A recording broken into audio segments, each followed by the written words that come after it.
नमस्कार दोस्तों, एक बार फिर हमारे YouTube चैनल में आप लोगों का हार्दिक स्वागत है। लेटेस्ट अपडेट निकल कर आई कि 1 करोड़ से ज़्यादा केंद्रीय कर्मचारियों पेंशन भोगियों की हो गई है बल्ले बल्ले। केंद्रीय कर्मचारियों पेंशनर्स को बड़ा तोहफा, डबल होगी बेसिक सैलरी। तो दोस्तों हम आपको सब डिटेल में बताएंगे कि केंद्र सरकार केंद्रीय कर्मचारियों पेंशनर्स को बेसिक सैलरी बढ़ोतरी का जो बड़ा तोहफा देने जा रही है, उससे कर्मचारियों की सैलरी में कितना इजाफा होगा और बेसिक सैलरी बढ़ोतरी का तोहफा कर्मचारियों को कब मिल जाएगा। अगर आप हमारे चैनल पर फर्स्ट टाइम विजिट कर रहे हो तो चैनल को लाइक कर दीजिए, सब्सक्राइब कर दीजिए, साथ ही साथ बेल आइकन को भी बजा दीजिए ताकि गवर्नमेंट या पेंशन से संबंधित जितनी भी न्यूज आती हैं उनकी नोटिफिकेशन आप लोगों के पास तुरंत पहुँच के। तो करते हैं वीडियो को स्टार्ट बिना किसी देरी के।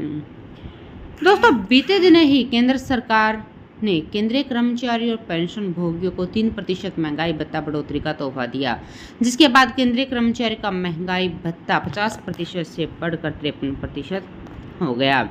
दोस्तों केंद्र सरकार के कर्मचारियों को एक और बड़ा तोहफा मिलने जा रहा है। केंद्र सरकार महंगाई भत्ता बढ़ोतरी के बाद अब केंद्रीय कर्मचारियों को एक और तोहफे की बड़ी सौगात देने जा रही है। इस फैसले के बाद कर्मचारी की बेसिक सैलरी में तगड़ा इजाफा देखने को मिलेगा।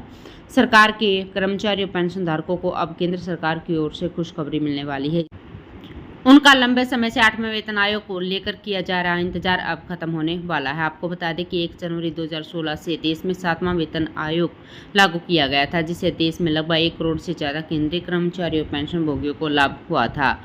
आमतौर पर 10 साल में एक नया वेतन आयोग का गठन किया जाता है। तो ऐसे में उम्मीद जताई जा रही है कि मोदी सरकार 1 जनवरी 2026 से देश में 8वां वेतन आयोग लागू कर सकती है। 8वें वेतन आयोग के लागू होने के बाद केंद्र सरकार के कर्मचारी की बेसिक सैलरी और न्यूनतम पेंशन में बड़ा बदलाव देखने को मिलेगा।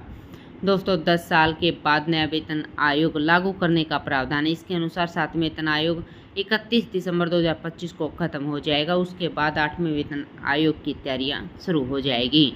दोस्तों जैसे ही 8वां वेतन आयोग लागू हुआ और कर्मचारी यूनियन की मांग मान ली गई तो कर्मचारियों की ठाठ होने वाली है। मांग के अनुसार फिटमेंट फैक्टर को 1.92 रखा जाएगा, जिससे कर्मचारियों की न्यूनतम सैलरी 18,000 रुपये से बढ़कर 34,560 हो जाएगी।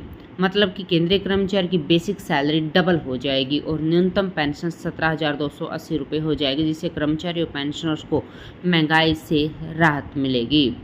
दोस्तों नई पेंशन स्कीम यूपीएस के तहत भी पेंशन सेवानिवृत्ति से पहले के 12 महीने के औसत मासिक वेतन का 50% निर्धारित कर दिया जाएगा। 2004 में भर्ती हुए कर्मचारी 2029 में सेवानिवृत्त होंगे।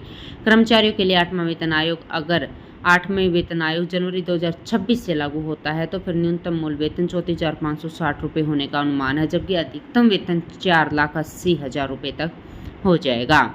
सरकारी कर्मचारी को जनवरी 2029 तक उनके वेतन पर 5 महंगाई भत्ते बढ़ोतरी भी मिल सकती है। प्रत्येक संशोधन में 4% की वृद्धि मान्य होगी। 2029 तक महंगाई भत्ते की कुल वृद्धि मूल वेतन का 20% तक हो जाएगी। इसलिए 34,560 रुपये के वेतन के लिए 20% डीए में 6,912 रुपये जुड़ेंगे। इस वेतन राशि वाले व्यक्तियों को 20,736 रुपये की पेंशन मिल सकती है, क्योंकि इसकी गणना लेवल 1 वालों के लिए मूल वेतन और डीए के 50% के रूप में की गई है।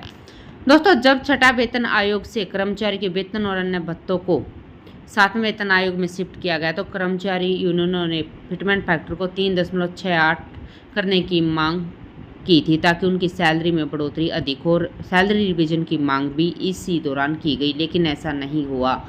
सरकार ने फिटमेंट फैक्टर को 2.57 ही रखा। उस समय लागू किए गए फिटमेंट फैक्टर से केंद्रीय कर्मचारी की न्यूनतम सैलरी 7,000 रुपये से बढ़कर 18,000 रुपये हो गई और पेंशन 3,500 रुपये से बढ़कर 9,000 रुपये तक पहुंच गई।